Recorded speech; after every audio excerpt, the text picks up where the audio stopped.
Why not try to... Maybe some of you guys live in a town like this. Maybe you know people like this. But you know the type of person who definitely 100% peaked in high school?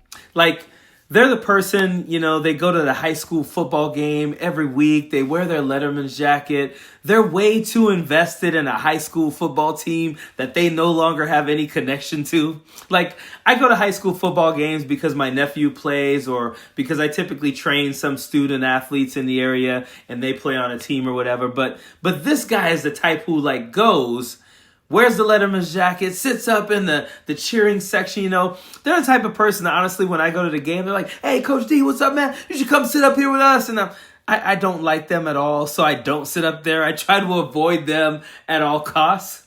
Well, not long ago, one of those types of people posted on Facebook something like, I was driving by the high school and I saw girls wearing the boys' football jerseys, and that's why they don't win. Back when I played, our coach would have never let those girls wear our jerseys. They should be wearing cheerleading uniforms, not the boys' jerseys. They gotta stop letting those girls wear the jerseys, and that's why they don't win. And I was like, first of all, bro, you were like barely first string on a mediocre high school football team. Chill out. You have no idea what winning is like. Second of all, so you found the secret sauce. The secret is that all you gotta do is take those jerseys off those girls, and suddenly the receivers can catch better, the quarterback throws better, the linemen block better. Like, you know how dumb you sound right now? That's how Pete Hegseth sounds when he says changing the Department of Defense to the War Department is why we're going to win wars now. That's how we're going to win. And that's not the worst part about Pete Hegseth and Donald Trump changing the name and saying this bullshit today. I'd like to ask you and maybe Dan Raisingcane to say a few words, please. Mr. President, thank you.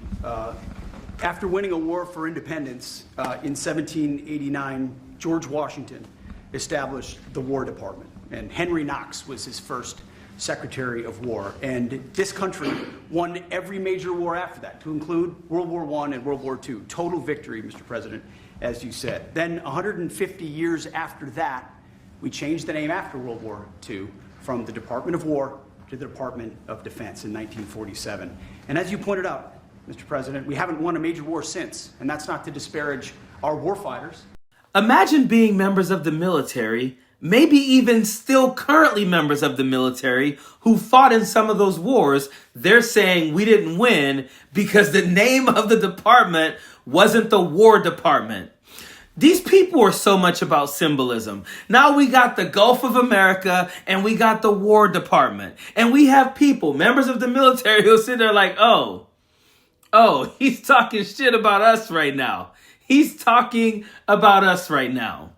Do you know how dumb that freaking sounds? And it sounds like this dude typed into ChatGPT, can you write me up like a really cool, statement to say about changing the name to the War Department? Make sure you throw in that new term I learned, warrior ethos. Because that dude says that every time he's out now. He's always like, it's about the warrior ethos. It's about winning war, not trying to win. This guy is the ultimate peaked in high school dude.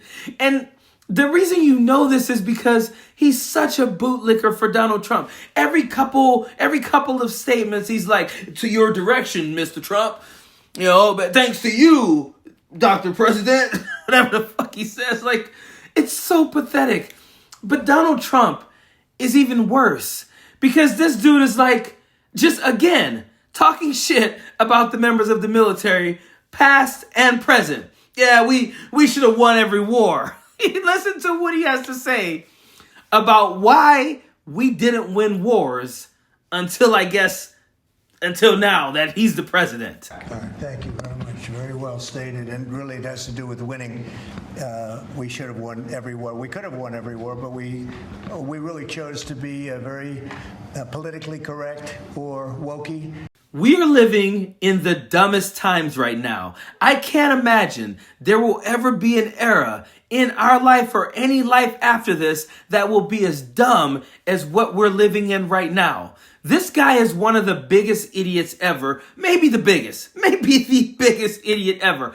What the fuck is too wokey?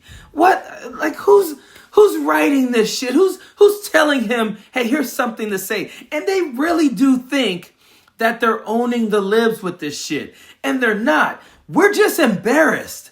We're fucking embarrassed that this guy gets to go around the nation, gets to go around the world and say he's the president of the United States of America. Do you know how embarrassing that is? Like, literally, go to another country. Go to another country and see how people react when you tell them you're from America. Go to another country, oh yeah, I'm from the United States of America. They will laugh. They'll go, oh yeah, man, your guys is president. Like, I've been to other countries in the last year. I've been to Peru, I've been to Canada. Like, go to other countries. Even countries who we would say aren't even doing as well as us. They like countries you might consider third world. They're still like, yeah, your guys' president is an idiot.